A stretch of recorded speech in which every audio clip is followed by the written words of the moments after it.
فاعوذ باللہ من شرور انفسنا ومن سیئات اعمالنا من یہد اللہ فلا مضل له ومن یضلل فلا ہادی له واشہد ان لا الہ الا اللہ وحدہ لا شریک له واشہد ان محمدا عبدہ ورسولہ اما بعد فإن خیر الحدیث کتاب اللہ وخیر الہدی ہدی محمد صلی اللہ علیہ وسلم وشر الامور محدثاتها وكل محدثة بدعة وكل بدعة ضلالة وكل ضلالة في النار اعوذ باللہ السمیع العلیم من الشیطان الرجیم من حمزہ ونفخہ ونفثہ بسم اللہ الرحمن الرحیم اللہم صلی علی محمد وعلی آل محمد کما صلیت علی ابراہیم وعلی آل ابراہیم انک حمید مجید اللہم بارک علی محمد وعلی آل محمد کما بارکت علی ابراہیم وعلی آل ابراہیم انک حمید مجید رب اشرح لی صدری ویسر لی امری واحلل عقدۃ من لسانی یفقہوا قولی رب زدنی علما۔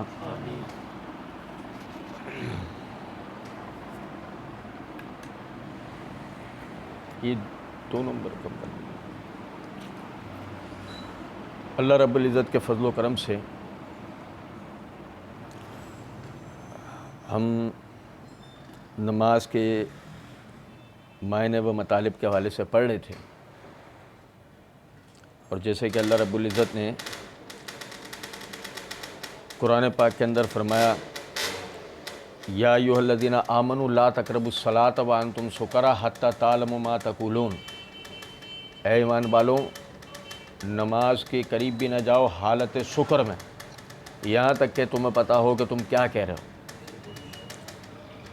اور سکر سے مراد کیا ہے کہ غفلت، کہ جس میں انسان کے اور اس کی عقل کے درمیان میں کوئی چیز رکاوٹ ہو جائے۔ اس حوالے سے ہم پڑھ رہے تھے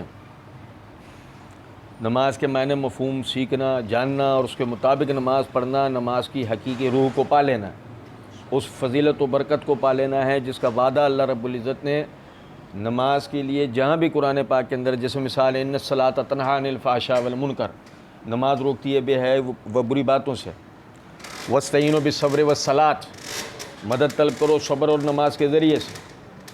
تو اس طرح کی دیگر جتنی بھی آیات ہیں اللہ رب العزت نے ان میں جس مدد کا وعدہ دیا، جس برکت و فضیلت کا وعدہ دیا ہے، اللہ رب العزت اس کو جبھی عطا کرتا ہے جب بندہ اس طریقے سے پڑھے کہ جس طریقے سے پڑھنے کا شریعت کے اندر حکم دیا گیا۔ قد افلح المؤمنون الذین هم عن صلاتهم خاشعون، کامیاب ہو گئے وہ مومنین کہ جنہوں نے اپنی نمازوں میں عاجزی برتی۔ اب وہ عاجزی کی کیفیت آتی جب بندہ جو پڑھ رہا ہے اس کو پتہ ہو کہ وہ کیا پڑھ رہا ہے۔ اس حوالے سے ہم نے قیام اور رکوع کے اندر جو پڑھی جانے والے دعائیں اور صورتیں اور اذکار ہیں اس کے حوالے سے ہم نے پڑھا تھا۔ نبی صلی اللہ علیہ وسلم رکوع سے اٹھتے تھے اور فرماتے تھے اللہ سمع اللہ لمن حمدہ، اور ساتھ فرماتے ربنا ولک الحمد، اور اس کے بعد دعا پڑھتے۔ ہم انشاءاللہ اس حوالے سے پڑھیں گے۔ یہ میرے ہاتھ میں صحیح بخاری ہے، اس کی جلد نمبر 1 کا صفحہ نمبر 500 اور 501 ہے۔ امام بخاری رحمۃ اللہ علیہ نے کتاب الصلاۃ میں باب قائم کیا، باب فضل اللہم ربنا ولک الحمد۔ اس کے تحت حدیث نمبر 759 ہے۔ ابو ہریرہ رضی اللہ تعالیٰ عنہ فرماتے ہیں کہ نبی صلی اللہ علیہ وسلم نے فرمایا جب امام سمع اللہ لمن حمدہ کہے تو تم اللہم ربنا ولک الحمد کہو، کیونکہ جس کا یہ کہنا فرشتوں کے کہنے کے موافق ہو جائے گا اس کے پچھلے تمام گناہ معاف کر دیے جائیں گے۔ کیا مطلب ہے آپ سمجھیں؟ ایک آدمی رکوع میں گیا، اس کیفیت کے ساتھ پچھلے درس میں آپ کو یاد ہوگا ہم نے پڑھا تھا، ایک انتہائی طاقتور آدمی، ایک فوجی، ایک وزیر، ایک امیر، ایک انتہائی طاقتور آدمی، اس نے اپنی پیشانی اللہ رب العزت کے آگے جھکا دی، اسے کس عقیدے کے ساتھ کہ اللہ رازق ہے، اللہ رب العزت مالک ہے، اللہ رب العزت معبود ہے۔ اس نے اس عقیدے کے ساتھ اپنی پیشانی اللہ کے حضور جھکا لی اور اللہ کے لیے اس نے تسبیح بیان کی، اللہ کے لیے اس نے حمد بیان کی. اب اس کے بعد وہ کھڑا ہوا, سمیع اللہ لمن حمدہ. وہ کیا کہہ کے آیا تھا پہلے؟ وہ پہلے یہ پڑھتا ہوا آیا تھا اہدنا الصراط المستقیم صراط الذین انعمت علیہم غیر المغضوب علیہم ولا الضالین. وہ پہلے یہ سب پڑھتا ہوا آیا تھا. اس نے پہلے اللہ کی تسبیح بیان کی تھی, اللہ کی ثنا بیان کی تھی. اس نے تعوذ و تسمیہ پڑھا تھا, اللہ کے نام کے ساتھ وہ پوری نماز کو لے کے چلا ہے. اب وہ جب کھڑا ہوتا ہے رکوع سے, قیام کی حالت کے اندر آتا ہے, وہ کہتا ہے سمیع اللہ لمن حمدہ. سن لیا اس اللہ نے جس کی جو ہم نے تعریف کی. آپ دیکھیں کہ اگر ہمارے ارد گرد یہ کفری عقیدہ نہیں ہوتا, اگر ہم نے لوگوں کی زبانوں سے یہ الفاظ نہیں سن لیے ہوتے کہ جو مایوسی کے عالم میں یا شرک کے عالم میں ایک بندے کی زبان سے نکلتے ہیں, اللہ ہماری نہیں سنتا. مایوسی کے عالم میں یا ایک آدمی شرک میں ڈوبا ہوا ہے اور وہ یہ کہے کہ اللہ ایسے نہیں سنتا, کسی کی سفارش واسطے وسیلے کی ضرورت ہوتی ہے. دونوں ہی کیفیت کا آدمی, مایوس آدمی اور یہ جس کے عقیدے میں شرک موجود ہے, یہ آدمی. آپ دیکھیں کہ اگر یہ موجود نہیں ہوتے تو شاید ہم کبھی بھی نہیں سمجھ پاتے کہ بندہ اللہ کی سماعت کا اقرار کیوں کرتا ہے, اللہ نے یہ کیوں سکھایا ہے. سمیع اللہ, سن لیا اس اللہ نے. سمیع اللہ لمن حمدہ, سن لیا اس اللہ نے جو کچھ اس کی تعریف کی, تو وہ اللہ حاجتوں کو نہیں سنے گا. وقال ربکم ادعونی استجب لکم, تمہارے رب نے کہا ہے مجھ سے دعا کرو میں تمہارے لیے قبول کروں گا. جو اللہ اپنی حمد کو سن رہا ہے وہ اللہ بندے کی حاجات کو نہیں سنے گا. یہ کون سا طریقہ ہے کہ وہ ثنا کو, اپنی تسبیحات و تحمیدات و تعریفات کو سن لے, بندے کی حاجات کو نہ سنے؟ یہ کیسے ممکن ہے؟ اس طرح تو اللہ ظالم ٹھہرے گا. نعوذ باللہ کہ وہ اپنی تعریف تو سنتا ہے, جیسے کہ ایک ظالم آدمی کے اندر ہوتا ہے کہ وہ اپنی تعریف تو سن لیتا ہے, لیکن کسی کے کام آئے, کسی کی آس پکار کو سنے, سوال نہیں پیدا ہوتا. سمیع اللہ لمن حمدہ. ربنا اللہم ربنا, اے ہمارے اللہ, اے ہمارے پالنے والے, لکل حمد, آپ کے لیے تعریف ہے, الحمدللہ رب العالمین. پڑھا تھا نا ہم نے, اللہم ربنا ولکل حمد, اے ہمارے اللہ, اے ہمارے رب, ولکل حمد, اور آپ ہی کے لیے تعریفیں ہیں. اب بندہ رکوع سے اٹھا, نماز کے طریقے میں انشاءاللہ آپ بھائیوں کے سامنے آئے گا. بندہ رکوع سے اٹھا, سمیع اللہ لمن حمدہ, پورا ہم نے بیان کرا قیام کا طریقہ, انشاءاللہ بھائی سنیں گے دلائل کے ساتھ. تو وہ ہاتھ اٹھائے, باندھ لیے, اللہم سمیع اللہ لمن حمدہ, اللہم ربنا ولکل حمد.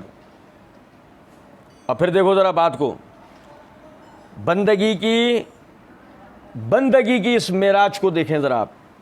یہ معراج میں صحیح مسلم ہے, اس کی جلد نمبر 1 کا صفحہ نمبر 1269 اور 1270 ہے. امام نووی رحمۃ اللہ علیہ نے اس حدیث پہ باب قائم کیا, باب ما یقول اذا رفع راسہ من الرکوع, اس بات کے بیان میں کہ رکوع سے سر اٹھا کے کیا کہے. اس کے تحت یہ حدیث نمبر ہے 974. ابو سعید خدری رضی اللہ تعالیٰ عنہ فرماتے ہیں کہ نبی صلی اللہ علیہ وسلم جب رکوع سے سر اٹھاتے کہا فرماتے ربنا ولک الحمد مل السماوات والارض, مل السماوات والارض وملا ما شئت من شیء بعد. آپ سمجھے ذرا اس بات. ابھی پچھلے دنوں میں سوشل میڈیا پہ, فیس بک پہ ایک جگہ پر ایک سائنس کے حوالے سے ایک پیج ہے, وہاں پر یعنی کہ ایک شخص نے سوال کیا کہ یہ جو ہماری گلیکسی ہے, یہ ہماری کہکشاں جو ہے, اس کہکشاں کے علاوہ کہکشاں مفروضے ہیں, فرضی باتیں ہیں, یا ان کی کوئی حقیقت ہے؟ تو وہ نیچے لوگ جوابات دے رہے تھے. ایک بھائی نے نیچے کیا کیا کہ جو خلائی تصویریں ہیں گیلیکسیز کی, وہ خلائی تصویریں اس نے ایک ایک کر کے, وہ تقریباً 11 تصویریں اس نے چھوڑیں. جو طاقتور دوربینوں کے ذریعے جو یعنی خلا سے وہ تصویریں لی گئی ہیں دور کہکشاؤں کی، یعنی کہ ایک تو یہ کہکشاں ہماری ہے سورج، اور سورج سے متصل یہ ہمارے سیارے اور اس مدار میں پھیلے ستارے، یہ تو ہماری کہکشاں ہے۔ پھر اسی آسمان پر جب ہم نے یہ تصویریں لی ہیں تو دیگر کہکشائیں نظر آتی ہیں۔ اب آپ سمجھیں اس بات کو کہ سورج ہے ہمارے مرکز کا سب سے بڑا سیارہ، یعنی کہ اسی سے ہمیں روشنی ملتی ہے، یہ آپ سمجھ رہے ہیں؟ یہ روشنی کی جو انرجی ہے یہ ہمیں سورج سے ہی ملتی ہے، اور وہ اتنا بڑا ہے کہ وہ یہ سارے ساتھ کے ساتھ سیارے اگر جا کر مثال طور پہ کوئی زور سے ان تمام سیاروں کو سب کو مل کے سورج پر دے مارے تو یہ سورج سے ٹکرانے سے پہلے تباہ ہو جائیں گے۔ سورج سے نکلنے والی ہائیڈروجن جو ہے یہ بھی اس سے جا کے ٹکرائیں گے نہیں، یعنی ٹکرائیں گے بھی نہیں، اس سے پہلے رستے میں جل کے دھماکوں سے اور یہ پھٹ جائیں گے۔ پھر سورج سے آگے جو سیارہ ہے یا ستارہ ہے، واللہ عالم اس کی حرکت کا ہمیں نہیں پتہ، اب وہ سیارہ ہے یا ستارہ، اس کے آگے سورج ایک کنکر کے برابر ہے جو تصویر میں نظر آتا ہے، اس کے آگے سورج ایک کنکر جتنی حیثیت رکھتا ہے، آپ اندازہ کریں۔ بندگی کی معراج دیکھیں کہ نبی صلی اللہ علیہ وسلم رکوع سے اٹھ کے دعا پڑھیں، ربنا لک الحمد مل السماوات، مل السماء نہیں، مل السماوات، اے اللہ آسمانوں کو بھر کے، اے اللہ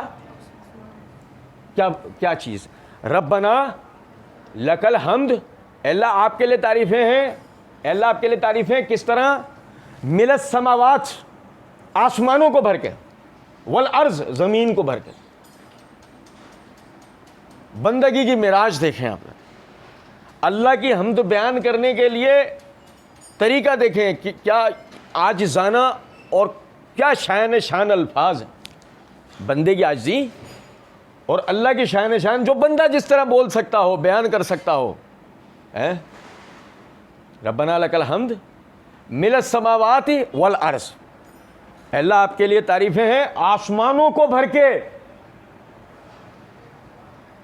کہ اگر میں نے بھی آپ کو ایک مثال دی نا کہ اس کی تو کیلکولیشن تو ہو ہی نہیں سکتی نا اس کی، تو اس لیے ایک جملے میں جامع ترین بات کہہ دی، آسمانوں کو بھر کے، زمین کو بھر کے، وَمِلَا مَا شَئْتَ مِن شَيْءٍ بعد، اور اس کے بعد بھی جس چیز کو تو چاہے، جس کو بھی، اس سب کو بھر کے، اعلی الثناء والمجد، یعنی کہ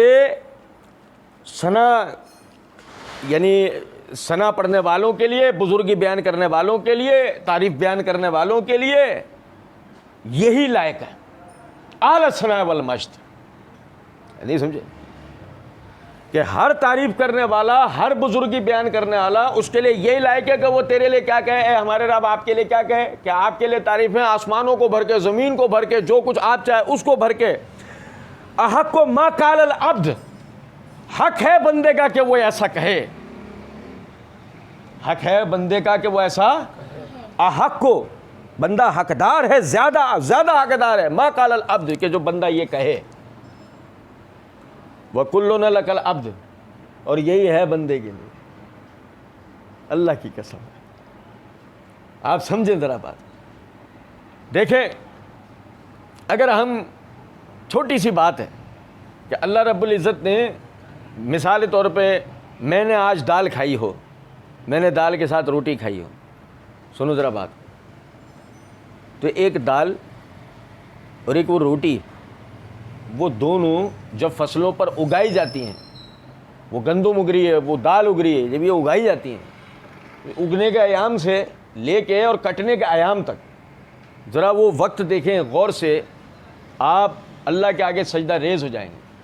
کیا کسان حسرت سے آسمان کی طرف دیکھ رہا ہوتا ہے کہ اگر بارش ہو جائے گی تو فصل اچھی ہوگی، اس نے پورے سال محنت کی ہے، اس نے پورے سال محنت کر کے فصل کا وہ دعائیں کر رہا ہے، فصل کو کیڑا نہ لگے، آندھی نہ چل جائے، سیلاب نہ آ جائے، بارش ہو جائے، فائدہ مند۔ وہ جو نبی صلی اللہ علیہ وسلم فرمایا کرتے تھے نا، اے اللہ ہم پر نفع والی فائدے والی بارش نازل فرما. آپ دعا کرتے تھے نا.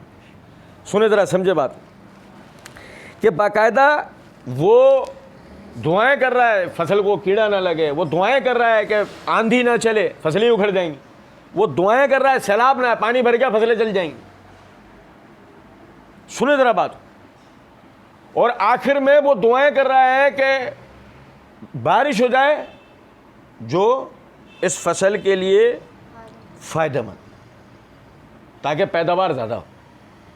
اب پیداوار ہوئی, کٹائی ہو گئی, کٹائی چھلائی ساری چیز صفائی سب چیزوں سے فارغ ہو گیا, وہ بوروں میں پیک ہوا. پھر ٹرانسپورٹ کا, ایک ٹرانسپورٹ کے ساتھ اگر آپ ایک ٹرانسپورٹ ٹرک کے ساتھ آپ چلتے رہیں, جہاں سے وہ گندم یا جہاں سے بھی وہ دالیں آ رہی ہیں, مثال کے طور پہ میں تو ایک چھوٹی سی مثال دے رہا ہوں کہ اگر آج آپ نے جو بھی کھایا آپ اس کو ذہن میں لا کے یہ مثال سمجھ سکتے ہیں, اس کے ساتھ ساتھ چلتے رہو. یقین کرو کہ اگر اناج کا وہ آخری ٹرک ہوگا, اگر وہ آپ کی طرف آنے والا اناج کا آخری ٹرک ہوگا, اللہ کی قسم ہر گزرتے کلومیٹر پہ آپ اس کے لیے دعا کریں گے, اے اللہ اس کو خیر و سلامتی کے ساتھ منزل پر پہنچا دے, اس کا ایکسیڈنٹ نہ ہو جائے, اسے کچھ نہ ہو جائے, ٹرک نہ الٹ جائے, اناج برباد نہ ہو جائے ہمارا. وہ آ کر فصلوں کو پہنچ گیا, وہ آ کر منزل کو پہنچ گیا ہے, گوداموں میں اتر گیا ہے, وہ ہم تک آیا ہے. اب پکانا کیسے ہے, وہ دیکھو ذرا غور طلب نکتہ ہے کہ جب پکانے کے اس عمل کو ہم دیکھتے ہیں جلتی آگ پر یا وہ گیس کے اوپر, جب وہ اس پہ پک رہا ہے, جل رہا ہے, اس پہ ہو رہا ہے وہ معاملہ, دیکھو ذرا اس کو ایک نظر کہ اگر یہ چیزیں ہمیں میسر نہیں ہوتی تو آج کیا یہ ہم کچی دالیں اور کچی گندم کھا کے گزارا کرتے. وہ پکا, اس کے اوپر پک کے ہمارے سامنے آیا. ہم تو بعض مرتبہ بغیر یعنی بسم اللہ سے تو شروع کرنا اپنی جگہ بات ہے, بغیر آخر میں اللہ کی حمد و ثنا بیان کیے یوں ہی اٹھ جاتے ہیں اور ہاتھ دھو لیتے ہیں. ورنہ اللہ کی قسم جب کھانا کھا کر آدمی فارغ ہو اور یہ سب چیزیں اس کے دماغ میں ہو نا, میں سچ بتا رہا ہوں آپ کو, وہ اللہ کے آگے سجدہ کیے بغیر اٹھ نہیں سکتا. کہ کیسے, یہ سب کے بعد بدلے میں اللہ کو ہم نے کیا دیا ہے, اس سب کے بعد. یہ تو ایک معمولی سی مثال ہے نا. اگر آپ اس موسم کا پھل کھا رہے ہیں, آپ اس موسم کے پھل کھانے کے پودا لگنے سے لے کے درخت بننے تک, درخت بننے سے لے کے بارشیں برسنے تک, موسم کی تبدیلی تک, اور پھل کے آنے سے جوان ہونے تک, پکنے تک, پک کے درخت سے اترنے تک, اترنے سے آپ تک آنے تک, اور آپ کے کھانے تک, اگر آپ اس سارے عمل پہ توجہ کریں, وہ اللہ رب العزت کے حکم سے آپ تک پہنچا. آپ نے بدلے میں اللہ کو کیا دیا ہے؟ اللہ نے جتنی نعمتیں ہم پر کی ہیں بدلے میں ہم نے اللہ کو کیا دیا ہے؟ کچھ بھی نہیں. یہی وجہ ہے بندگی کی معراج کو سمجھیں. احق ما قال العبد وکلنا لک عبد, حق ہے بندے کا کہ وہ ایسا کہے وکلنا لک عبد, اور یہی ہے بس بندے کے لیے کہ بندہ اللہ کی تعریف ہی کر سکتا ہے. بدلے میں اللہ کو کیا دے گا کہ جو اس نے نعمتیں کی ہیں. اور دیکھیں اللہم لا مانع لما آتیت, کیا اللہ تعالیٰ نے سورہ یونس کے اندر فرمایا, جسے اللہ عطا کرے اس سے کوئی روکنے والا نہیں ہے, اور جس سے اللہ روک دے پوری کائنات مل کر بھی اس کو دلوا سکتی ہے. دیکھو ذرا کیا پڑھ رہے ہیں دعا, اللہم لا مانع لما آتیت ولا معطی لما منعت, اے اللہ جس کو آپ عطا کر دیں اس سے کوئی روکنے والا نہیں ہے, اور جس سے آپ روک دیں اسے کوئی عطا کرنے والا. یہ اللہ کی عطا سے دیتے ہیں. اب یہ قانون ہے اللہ کے ہاں, اللہ دے گا کوئی روکنے والا نہیں, اللہ روکے گا کوئی دلوانے والا نہیں. یہ قانون ہے اللہ کے ہاں. یہ قانون نہیں ہے یہ اللہ اس کو عطا کرے گا یہ دے گا, یہ قانون نہیں ہے اللہ کے. اللہ کا قانون یہ ہے کہ اللہ جو چاہے گا وہ ہوگا. یہ قانون ہے اللہ کا. اللہم لا مانع لما آتیت ولا معطی لما منعت ولا ينفع ذو الجد منک الجد. اور کوئی, یہ آپ دیکھیں یار مقصد, ویسے طالب علم اس کو بیان کرنے کا جو حق ہے نا, میں صحیح بات بتا رہا ہوں, میں بھی بول رہا ہوں, میرے اندر سے میرا ضمیر یہ بات بول رہا ہے کہ جس کو جس طریقے سے بتانا چاہیے ہم اس طرح بتا بھی نہیں پا رہے ہیں. میں صحیح بتا رہا ہوں آپ. ولا ينفع ذو الجد منک الجد, مریم علیہ السلام کے پاس فرشتہ آ کے کہہ رہا ہے تجھے اللہ کی طرف سے اس کے کلمے کی بشارت ہو، اس کا نام ہوگا مسیح عیسی ابن مریم.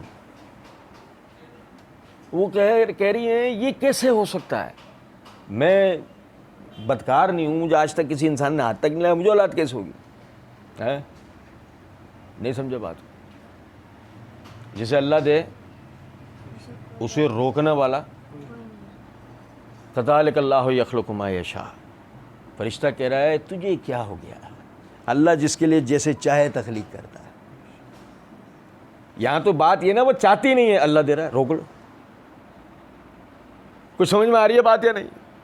اور دوسری طرف آپ دیکھیں فرعون چاہتا تھا اس کے اولاد ہو، ہوئی، لے کے بچے کو پالا ہے. بچہ کون ہے؟ موسیٰ علیہ السلام. نہیں سمجھے؟ بچے کو لے کے پالا ہے کس نے؟ بیوی نے. پورا واقعہ ہے. اور اس نے جوان ہونے کے بعد قتل کر دیا ہے، یعنی کہ وہی نا کہ نیل میں غرق ہو گئے، لو جی مر گئے. کیا تو سنت وہ ہے اللہ کی کہ جس میں مریم چاہتی نہیں ہے کہ اولاد ہو، اولاد ہو رہی ہے. اور کیا تو سنت ہے اللہ کی یہ ہے کہ وہ چاہتا ہے اولاد ہو اور اللہ اس کو اولاد دے رہا، کیونکہ وہ کسی کی اولاد تھا. پتہ تاریخ میں یہ بات موجود ہے، وہ کسی کی اولاد تھا. اس کا باپ، اس کے پورے خاندان نے مصر کی حکومت پہ قبضہ کیا، جس کا بعد میں یہ ولی عہد بنا. اور آخری مظالم اس نے ڈھائے جس کی آج تک، یعنی جس کی ان مظالم کی داستان قرآن تک نے سنا رکھی ہے، آپ دیکھیں. لیکن اس ظلم کو فل سٹاپ لگانا ضروری تھا، یہی وجہ اس کو اولاد ہو رہی.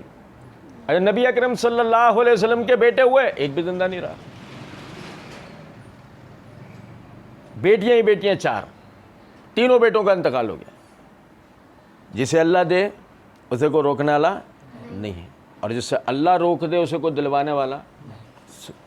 یہی وجہ. اب دیکھو کیا کریں، اللہم لا مانع لما اعطیت ولا معطی لما منعت ولا ينفع ذو الجد منک الجد. اے اللہ جس کو تو عطا کرے اس سے کو روکنے والا نہیں، جس کو تو روک دے اسے کو دینے والا نہیں، اور فائدہ نہیں ہے کوئی. ولا ينفع، کوئی فائدہ نہیں ہے. ذو الجد منک الجد، جبکہ وہ تیری طرف سے فائدہ نہ ہو. مثالی طور پہ ایک ہے انسان نے اسباب کو اکٹھا کرا، محنت کرا، اور اس نے سوچا اس سے جو نفع مجھے حاصل ہوگا وہ نفع ہے. وہ نفع حدیث کے اندر الفاظ نبی صلی اللہ علیہ وسلم نے فرمایا، انسان کہتا ہے میرا مال میرا مال، مگر جو کھا لیتا ہے نکال دیتا ہے، اور جو پہنتا ہے پھاڑ لیتا ہے، اور جو اللہ کے راستے میں دیتا ہے اس آخرت کے لیے جمع کر دیتا ہے. اب سمجھے ذرا بات کو.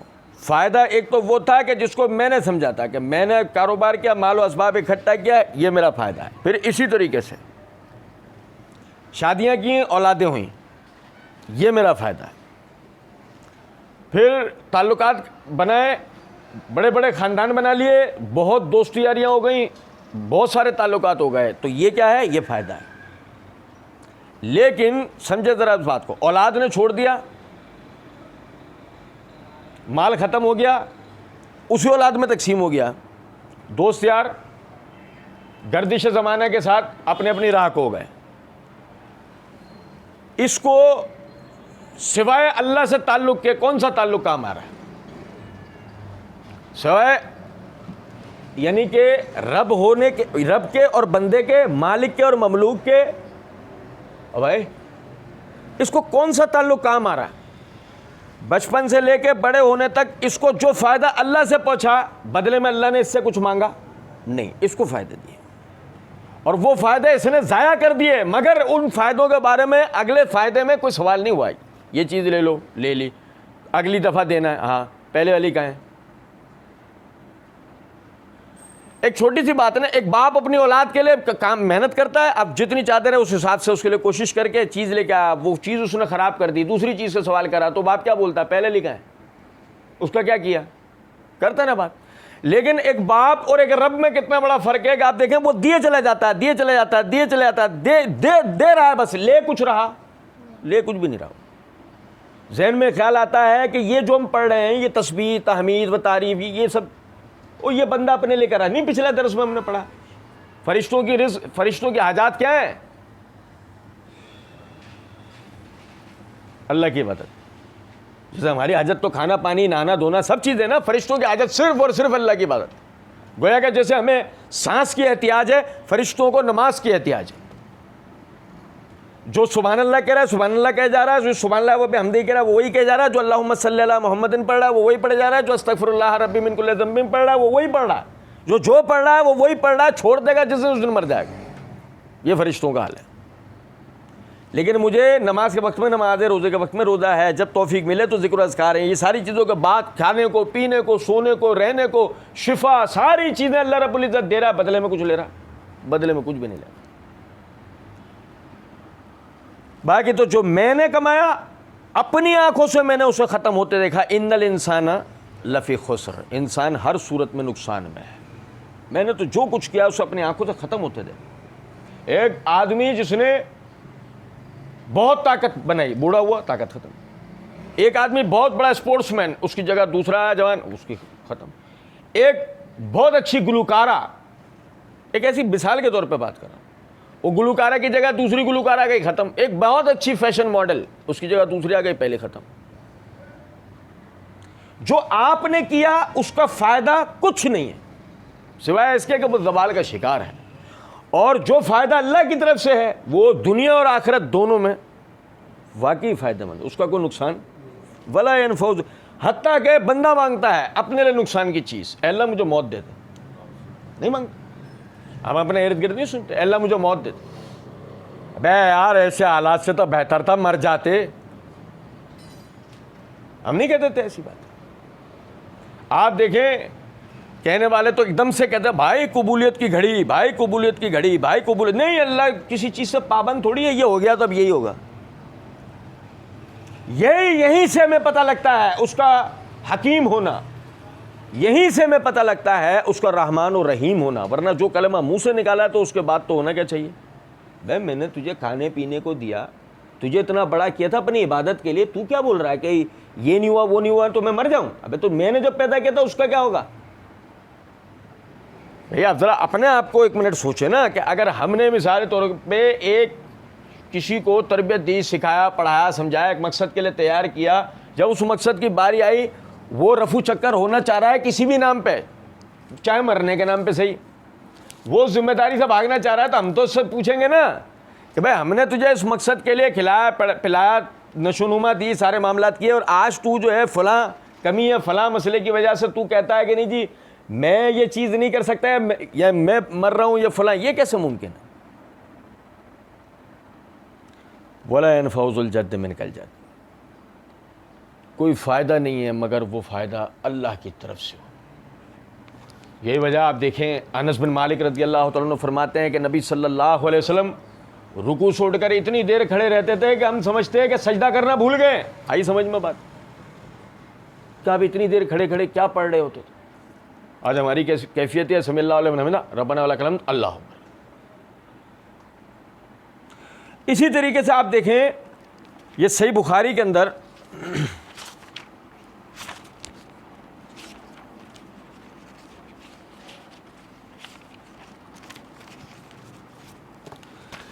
یہ جلد نمبر 1 کا صفحہ نمبر ہے 501. اسی باب کے تحت کتاب الصلاۃ میں اسی باب کے تحت امام بخاری رحمۃ اللہ نے باب قائم کیا فضل اللہم ربنا ولک الحمد. اس کے تحت حدیث نمبر 762 ہے.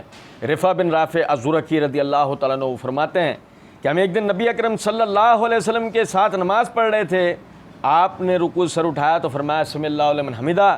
ایک شخص نے آپ کے پیچھے یوں کہا ربنا ولک الحمد حمدن کثیرن طیبن مبارکن فیہ, حمدن کثیرن طیبن مبارکن فیہ.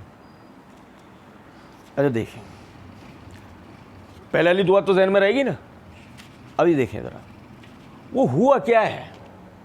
ایک بات سمجھ میں آ گئی ہے کہ اس جگہ اللہ کی حمد بیان کرنی ہے. یہ جو مقام ہے رکوع سے اٹھ کے قیام والا, یہاں اللہ کی لمبی چوڑی حمد بیان کرنی ہے. وہ ان کی سمجھ میں بات آ گئی تھی, رکوع سے اٹھ کے اٹھنے والا قیام یہ ہے. اب وہ پیچھے سے وہ آیا ہے, نماز میں شامل ہوا ہے, اجلت میں ہے, بعض روایات کے مطابق سانس تک پھولی ہوئی تھی. نبی صلی اللہ علیہ وسلم نے فرمایا سمی اللہ لمن حمدہ, اس نے کہا ربنا ولک الحمد. ربنا اے ہمارے رب، لک الحمد آپ کے لیے تعریف ہے، جو بھی ہم نے پڑھا، حمدن کثیرن بہت زیادہ تعریفات، بہت زیادہ. اچھا یہ حمدن نکرہ استعمال ہوا، کیا مطلب ہے؟ سورہ فاتحہ میں نے آپ کو بتایا تھا، یعنی کہ ایک تو وہ ہے کہ ہم نے حمد، یعنی حمد کی تعریف ہوئی ہے کہ جس کی جو تعریف کی جا رہی ہے نا، اس کے لیے تعریف کرنے والا اس تعریف پر یہ گمان رکھے، یہ اعتقاد رکھے کہ اس تعریف میں اس کا کوئی شریک نہیں ہے. تم بہت خوبصورت ہو تو مطلب اس جیسا خوبصورت کوئی اور، تم بہت طاقتور ہو تو اس جیسا، یہ اعتقاد رکھتا ہے کہ اس جیسا پھر کوئی اور، یہ حمد ہے. الف لام داخل الحمدللہ، تو وہ ذہن میں خیال آ سکتا ہے الف لام اس لیے داخل ہوا، یہاں معرف اس لیے کیا گیا کہ یہ حمد اللہ کی طرف منسوب ہو رہی تھی اس لیے. لیکن یہاں دیکھو ذرا، حمدن کثیرن نکرہ کیوں استعمال ہوا؟ حمد کسی بھی معنوں میں جس کے لیے بھی ہوتی ہو اور بہت زیادہ ہوتی ہو، وہ کس کے لیے؟ اللہم ربنا ولک الحمد حمدن کثیرا. اے ہمارے اللہ، اے ہمارے رب، آپ کے لیے حمد ہے اور بہت زیادہ حمد ہے، ہر قسم کی ہے، کسی اور کے لیے نہیں ہوگی. طیبن پاکیاں، کون سی والی حمد؟ وہ ساتھ آ رہا ہے، طیبن پاکیوں والی. ایسی کوئی تعریف آپ کے لیے ہے ہی نہیں کہ جو تعریف بظاہر نقص کا پہلو رکھتی ہو. میں آپ کو ایک بات بتاتا ہوں، میڈیکل کی زبان میں نیلی آنکھ ہونا تعریف نہیں، ہری آنکھ ہونا، بلکہ یہ ایک مخصوص بیماری ہے. ہری آنکھ ہونا یا نیلی آنکھ ہونا یہ کمی ہے باقاعدہ آنکھ کی، یہ تعریف نہیں ہے. اب فرض کریں کہ کسی کو یہ اچھا لگتا ہے نیلی آنکھ ہونا ہے یا ہری آنکھ ہونا مثال ہے، اور وہ اس میں تعریف کر دیتا ہے، تو طبی علمی اعتبار سے، طب کے علم کے اعتبار سے یہ تعریف وہ صحیح کر رہا ہے؟ نہیں کر رہا ہے. اسے اچھا لگتا ہے اسے وہ تعریف کرے. طب کے علم کے اعتبار سے یہ تعریف اس نے صحیح نہیں کی ہے، کیونکہ نیلی آنکھ ہونا یا ہری آنکھ ہونا یا بھوری آنکھ ہونا یہ آنکھ کی سمجھو کمزوری ہے ایک طرح سے. اصل رنگت کالی آنکھ ہونا ہی ہے. سنیں ذرا توجہ سے. اب کیا نیلی آنکھ، اس کی نیلی کتنی پیاری آنکھ، یہ وہ تعریف اپنے گمان میں کر رہا ہے، لیکن یہ عیب کو چھال رہا ہے. حمدن کثیرن طیبن، اللہ آپ کے لیے تعریف ہے مگر پاکیوں والی. ایسی تعریف ہی نہیں، ایسی تعریف ہی نہیں کہ جو خدا نہ خواستہ تعریف ہی کے معنوں میں عیب ہوتا ہو،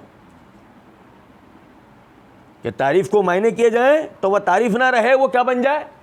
وہ عیب بن جائے. ایسی کوئی تعریف نہیں. آپ کے لیے وہ تعریفیں جو آپ کی شان شان ہے. ہر تعریف میں آپ بے مثال، آپ کی کوئی مثال موجود ہو سکتی؟ ناممکن، محال ہے. مبارکن فی ہے، برکتیں ہیں آپ کی اس تعریف کے ساتھ. نہیں سمجھے بات کو یا نہیں؟ برکتیں ہیں. بڑی معذرت چاہتے ہوں میں آپ کو، بڑی معذرت. بھائی صبح گزر ہوا ہے تو پرانا واقعہ، صبح گزر ہوا ہے دکان کے باہر سے، تو اس کے اوپر چل رہا یا نبی صلو علیہ. میں نے اس سے بولا کہ معنی کیا ہے؟ درود ہے. نہیں، وہ میں نے کہا آگے جو بول رہا ہو کیا پتہ نہیں. یا نبی صلو علیہ یہاں تک تو وہ درود سمجھ میں آ رہا ہے. اب وہ آگے جو بول رہا ہے وہ عربی میں، اب وہ سمجھ میں نہیں آ رہا. بھائی سمجھ میں نہیں آ رہا، چلایا کیوں؟ منقبت ہے، نعت ہے. میں سمجھ میں ہی نہیں آ رہا تمہیں یہ کیسے پتہ نعت ہے؟ منقبت ہے، نعت ہے، جب تمہیں سمجھ میں ہی نہیں آ رہا تمہیں کیسے پتہ ہے نعت ہے؟ نہیں سمجھے. اور میں نے کہا چھوڑو اس بات کو، یہ صبح صبح دکان کھولتے اس کو کیوں چلایا؟ برکت ہوگی. سمجھے ہیں بات کیا؟ ایک چیز تجھے سمجھ میں آ نہیں رہی، برکت کیسے ہوگی؟ چل تجھے سمجھ میں آتی بھی ہو، پھر بات سمجھ میں آتی ہے، تجھے نہیں سمجھ میں آ رہی تو برکت کا سوال کیسے پیدا ہوتا ہے؟ ایک بات. اس نے کہا ربنا ولک الحمد حمدن کثیرن طیبن مبارکن فی ہے. اے اللہ آپ کے لیے تعریفیں بہت زیادہ پاکیوں والی، اور برکتیں ہیں آپ کی تعریفوں آپ کے نام کے ساتھ. اس کا مطلب کیا ہوا؟ یہ برکتوں کا سوال کر رہا تھا اللہ سے. برکت کیا ہے؟ میں نے سورہ زمر میں بتایا تھا, سورہ ملک میں بتایا تھا. برکت کیا ہے؟ برکت یہ ہے کہ میں 1,00,000 روپے کا کھانا کھانے کی آسانی رکھتا ہوں. 1,00,000 روپے کا کھانا ایک وقت میں کھانے کی آسانی رکھتا ہوں. حتیٰ کہ 100 کے نوٹ سے تو منہ پہنچ کے پھینک دوں گا میں بعد میں. 1,00,000 کا کھانا کھانے کے بعد 100 کے نوٹ سے تو ہاتھ صاف کر کے منہ پہنچ کے پھینک دوں. میں اتنا دولت مند آدمی ہوں. سمجھے یہ بات نہیں؟ 1,00,000 روپے کا کھانا سامنے پڑا ہوا, بیٹھے ہیں اسے دیکھ رہے ہیں, آپ کو دیکھ رہے ہیں, کھانا کھائیں. نہیں, میں نہیں کھا سکتا. کیوں؟ ہائی بلڈ پریشر, ڈائبٹیز, دل کا مرض. سمجھے ہیں بات؟ کھانا کھانے کی طاقت رکھتا ہے مگر کھا سکتا کیوں؟ اللہ نے روک دیا ہے. مال ہے, کھانا کھانے کی طاقت بھی ہے, اتنے کا کھا سکتا ہے اور کوئی فرق نہیں پڑے گا, مگر کھا پا رہا نہیں. جبکہ اس کے برعکس ایک روٹی, آپ دیکھیں میں مثال دیا کرتا ہوں, صحابہ کرام رضوان اللہ علیہ مجمعین کی روم سے جنگ ہوئی, جہاد کا سلسلہ جو چلا, روم سے ہونے والی جنگ میں جو رومی فوجی تھے ان کا کیا مسئلہ تھا؟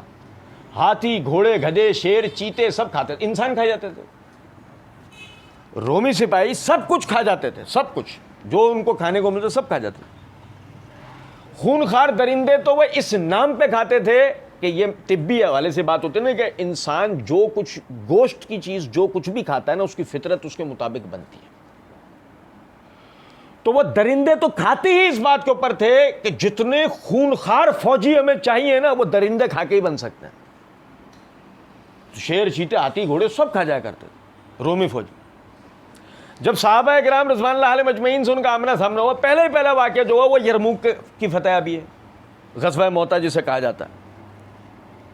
آپ دیکھیں کیفیت یہ ہے کہ سعد بن ابی وقاص رضی اللہ تعالیٰ عنہ فرماتے ہیں کہ ہم تھے نبی صلی اللہ علیہ وسلم کے ساتھ.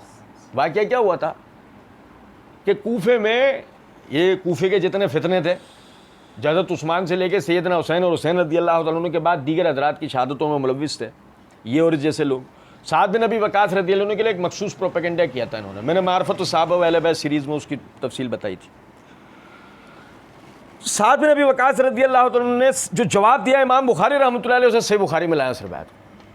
وہ کہتے ہیں کہ دیکھو یہ ہم پر اعتراض کرتے ہیں حالانکہ ہم تھے نبی صلی اللہ علیہ وسلم کے ساتھ اس وقت میں کہ جب کہ لوگ اتنا کھاتے تھے کہ جب پخانہ کرتے تھے تو ایسا لگتا تھا کہ بکرے نے مینگنیاں کی ہوئی ہیں. جب پخانہ کرتے تھے تو پخانے کی ہیت کیسی ہوتی تھی جیسے بکرے نے مینگنیاں کی ہوں. انسان کا پخانہ, لیکن کیا کہ جیسے بکرے نے مینگنیاں کی ہوں. اتنا کم خوراک ان لوگوں کی تھی, اتنی کم خوراک. ہم تھے نبی صلی اللہ علیہ وسلم, تو نبی صلی اللہ علیہ وسلم کے ساتھ آسودگی کا ایسا زمانہ جس میں پیٹ بھر کے, اول تو صحابہ نے کبھی نہیں کھایا, لیکن ایک میں ویسے بات کر رہا ہوں کہ پیٹ بھرنے والا زمانہ تو انہوں نے نبی صلی اللہ علیہ وسلم کے بعد دیکھا ہے.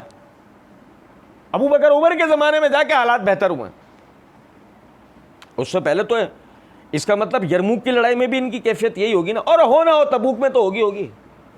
رومیوں سے یا 2 بڑی بڑی لڑائیاں ان کی ہوئی ہیں, رسول اللہ صلی اللہ علیہ وسلم کی حیاتی میں ہوئی ہیں. آپ موجود, آپ ساتھ تھے دونوں غزوات میں. اور آپ یہ دیکھیں کہ باقاعدہ وہ بکرے جیسی مینگنیاں کرنے والے کس سے لڑنے گئے؟ لڑنے کس سے گئے ہوں گے؟ کیسے؟ جن کی بکرے جیسی مینگنیاں کر رہے ہیں ان کی فزک کیسی ہوگی؟ دیکھنے میں کیسے لگ رہے ہوں گے؟ ہڈیوں کے ڈھانچے بتائیے لگیں گے کیسے؟ ہو گال اندر دب گئے ہوں گے, پیٹ اندر دھس گئے ہوں گے, پسلیاں باہر آ گئی ہوں گی, ایسے ہوں گے نا. وہ ان سے لڑنے گئے. خالد بن ولید رضی اللہ تعالیٰ عنہ نے 9 تلواریں اپنی تلواروں سے توڑ ڈالی اسی میں. وہ ان سے لڑنے گئے, انہوں نے اپنی تلوار سے 9 تلواریں توڑ دی. ان کے اب سوال یہ پیدا ہوتا ہے طاقت آئی کہاں سے ان کے اندر؟ یہ بکرے کی طرح مینگنیاں کرنے والوں طاقت کیسے آ گئی ان کے اندر اتنی؟ جو کھا رہے ہیں نا اتنی سی جو, یہ لو یوں یہ اتنی سی چلو میں، یہ لو مٹھی پر جو آئی تھی، یہ لو، تھوڑی تو کھا لے، تھوڑی تو کھا لے، تھوڑی تو کھا لے، تھوڑی تو کھا لے. کہیں سے گھی کی پیالی آ گئی، یہ لے ایک چمچ، یہ لے کھا لے، پھانک لے، یہ لے ایک چمچ. یہ دودھ آ گیا. وہ خندق والا واقعہ تو سب کے ذہنوں میں نا، خندق کھودنے وقت جو دودھ کا پیالہ آیا تھا، بسم اللہ پڑھ کے سب کو پلا دے، وہ ایک ہی پیالے سے سب پی رہے ہیں. عرض کرنے کا مقصد یہ ہے، یہ ان کی خوراکیں ہیں. یہ 9 تلواریں، ناممکن بات ہے 9 تلوار. اب تلوار توڑنے کا مطلب سمجھتا آپ؟ لوہے سے لوہے کو توڑنے کا مطلب سمجھتا آپ کی طاقت اتنی ہونی چاہیے کہ آپ لوہے سے لوہے کو توڑو؟ یہ طاقت کہاں سے آئے گی؟ یہ کھا کے تو آ نہیں سکتی، ایسی کوئی ٹریننگ بھی نہیں ہے. یہ سب تلواریں توڑ ڈالو، یہ تو طاقت سے ہوگا. طاقت کہاں سے آئے گی؟ بسم اللہ. وہ جو پھانک رہے ہیں، وہ گندم پھانک رہے ہیں، یا 2 کھجوریں کھانے کو مل گئیں، یا 2 گھونٹ پینے کو پانی مل گیا، یا 1 چمچ گھی مل گیا ہے.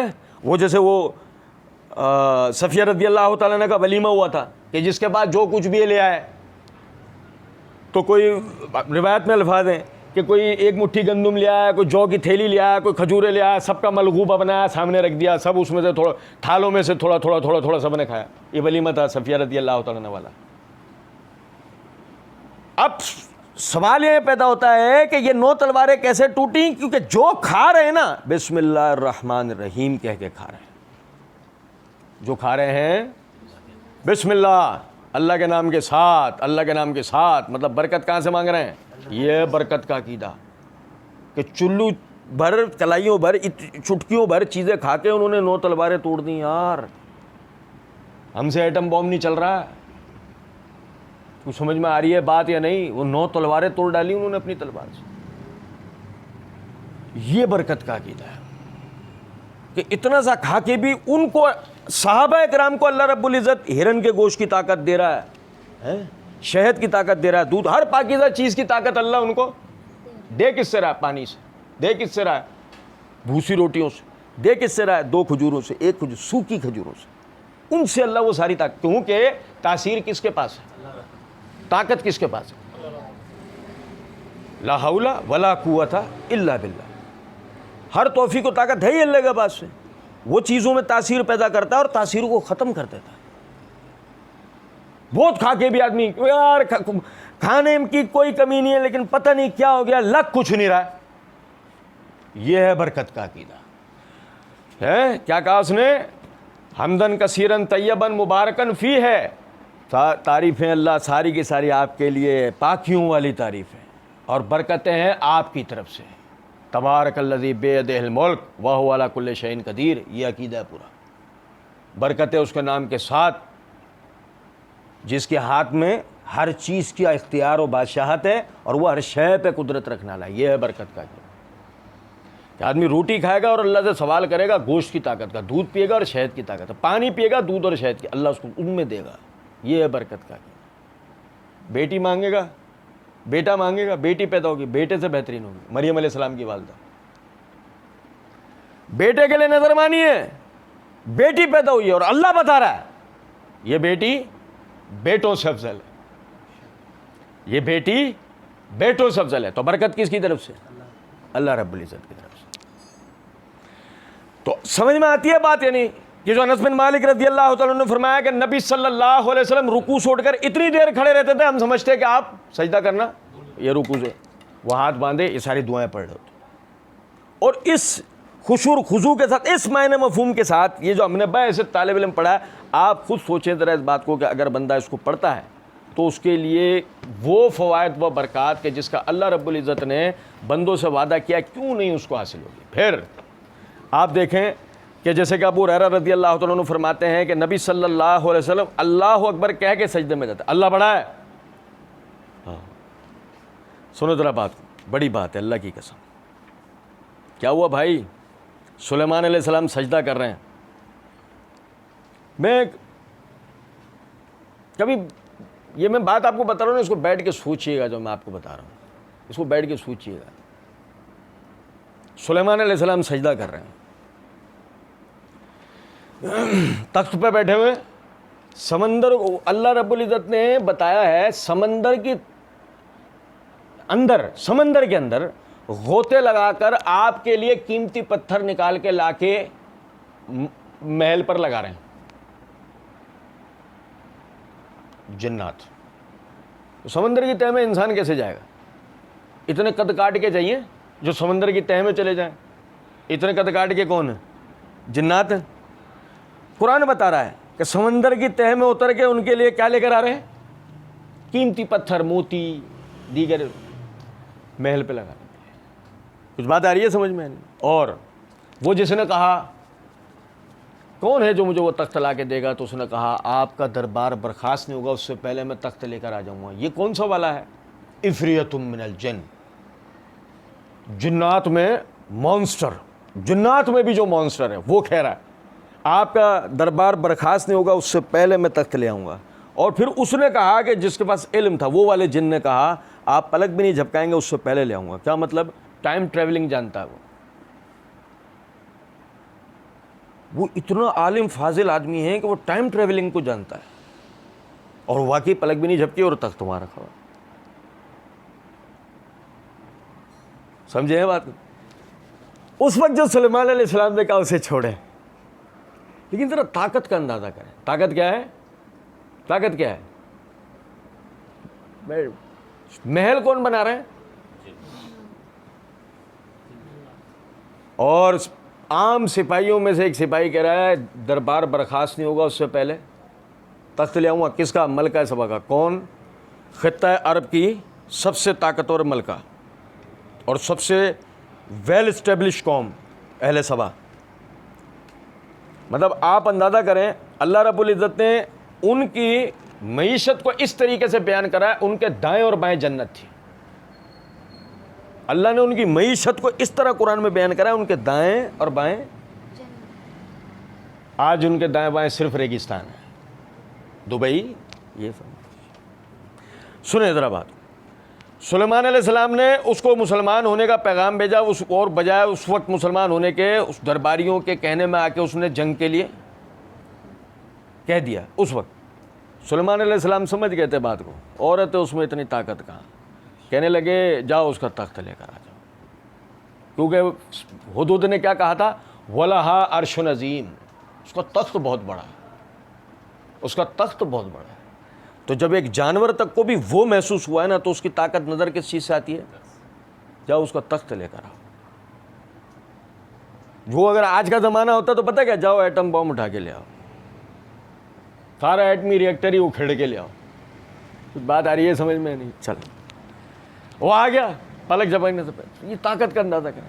لیکن یہ دنیا کا سب سے طاقتور انسان جب سجدہ کرتا ہے تو کیسا لگتا ہے اللہ کے آگے؟ جب یہ اللہ کی قسم، جب یہ اللہ کے آگے اپنے دونوں ہاتھ بلند کر کے کہتا اللہ اکبر، اللہ کو اختیار باقی بچا نہیں ہے. اس لیے اس وقت کہا تھا ھذا من فضل ربی،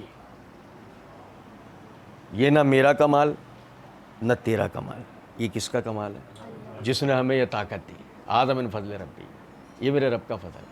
اور یہی وجہ ہے اس کی فضل کو تسلیم کرتے ہوئے اللہ اکبر دونوں ہاتھ بلائے، اے اللہ آپ بڑے ہیں، ہمارے لیے کوئی اختیار، ہمارے لیے کوئی اختیار. اور سجدے میں وہ طاقتور ترین آدمی، ناک اور پیشانی سجدے میں، ناک اور پیشانی اللہ کے آگے. بارش ہوگی، بارش ہوگی، کیچڑ ہوگی، ناک پر پیشانی پہ کیچڑ لگے گی.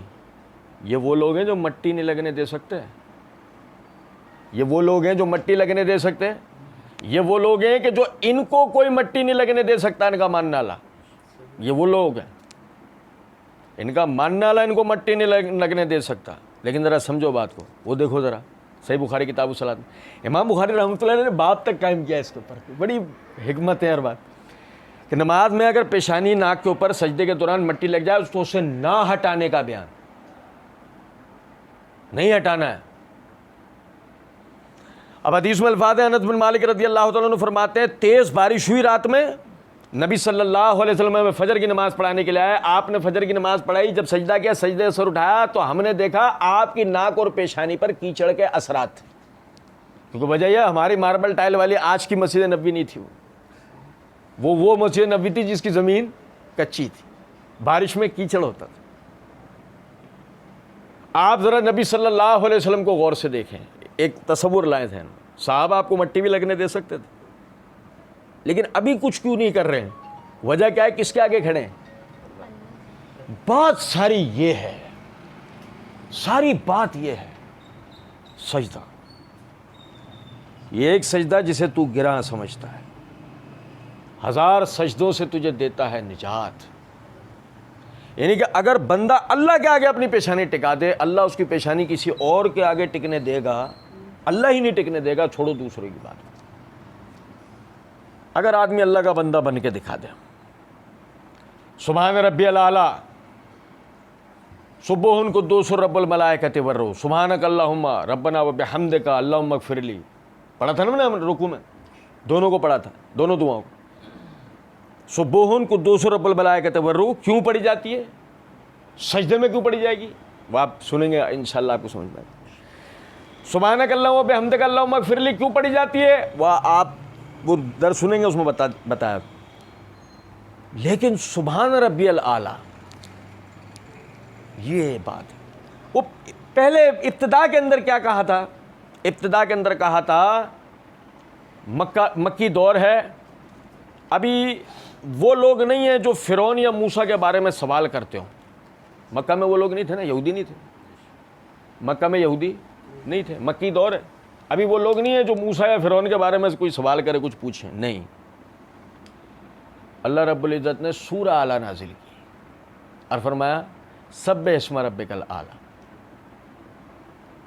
حضرت عائشہ صدیقہ رضی اللہ تعالیٰ عنہ فرماتی ہے, سنن نسائی کی روایت ہے کہ جب اللہ رب العزت نے فسبح بسم ربک العظیم نازل کی یہ آیت, تو نبی صلی اللہ علیہ وسلم رکوع میں پڑھتے ہیں سبحان ربی العظیم, اور جب اللہ رب العزت نے سبح اسم ربک الاعلیٰ نازل کی تو نبی صلی اللہ علیہ وسلم سجدے میں پڑھتے ہیں سبحان ربی الاعلیٰ. بات کیا ہے؟ پہلے تو وہ نقطہ سمجھے, مکی دور ہے, کوئی فرعون یا موسیٰ کا سوال کرنے والا نہیں ہے. اس وقت اللہ کہہ رہا ہے سبح اسم ربک الاعلیٰ, پاکی بیان کر اپنے رب کی کہ جو کون ہے, اس کی صفت کیا ہے, وہ کون ہے؟ اعلیٰ. وہ کون ہے؟ اعلیٰ. کیا اعلیٰ؟ میں نے بتایا تھا توحید والے درس میں, اللہ رب العزت دنیا اور یعنی دنیا میں یعنی کسی بھی جگہ کائنات میں کہیں بھی نہیں ہے, کائنات کی کسی بھی جگہ نہیں ہے اللہ. میں نے توحید والے درس میں پورا بتایا تھا تفصیل سے. ہر چیز مخلوق ہے, اللہ اپنی تمام مخلوقات سے جدا ہے, نہ دائیں نہ بائیں, نہ آگے نہ پیچھے, نہ مشرق میں نہ مغرب میں, نہ شمال میں نہ جنوب میں. اللہ کسی مخلوق کے ساتھ کوئی برابری نہیں رکھتا, مخلوق تو ناممکن ہے. اللہ اپنی مخلوق میں سے کسی کے ساتھ کسی قسم کی کوئی برابری نہیں رکھتا. شرکت کی بات نہیں کر رہا میں, برابری نہیں رکھتا. نہ اللہ رب العزت رہائش میں سے کسی جگہ رہتا ہے, نہ کام کی کسی جگہ کام کرتا ہے, نہ کہیں سے آتا ہے نہ کہیں سے جاتا ہے, نہ کہیں سوتا ہے نہ کہیں جاگتا ہے. ہر شے مخلوق ہے. ایک جگہ سے دوسری جگہ جانے کے لیے سفر ہوتا ہے, دونوں جگہیں مخلوق ہیں.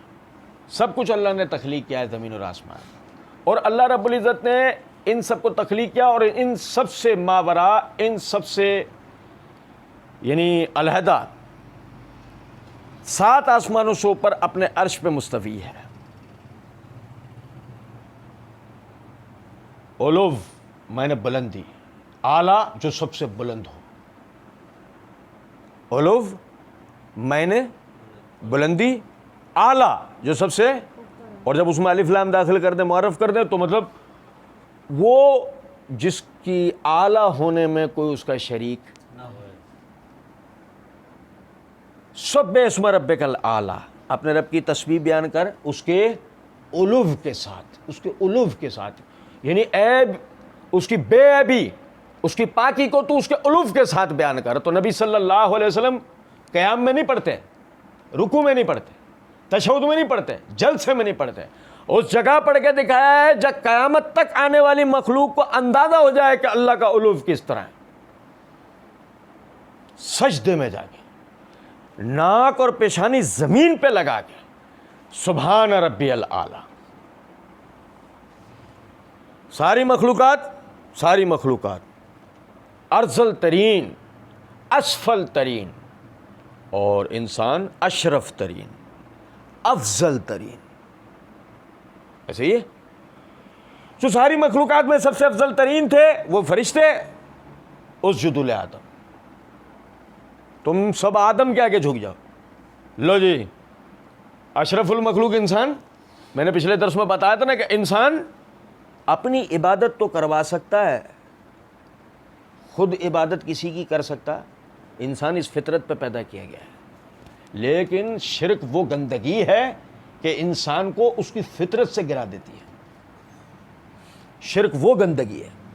اور آپ دیکھیں، غور طلب نکتہ ہے، نبی صلی اللہ علیہ وسلم سے زیادہ نہ کوئی اللہ کی معرفت رکھنے والا، اور نبی صلی اللہ علیہ وسلم سے زیادہ کوئی اللہ کو محبوب نہیں، اور نبی صلی اللہ علیہ وسلم سے زیادہ کوئی عزتوں والا نہیں، اور نبی صلی اللہ علیہ وسلم سے زیادہ مخلوقات میں کوئی تعریف کے لائق نہیں.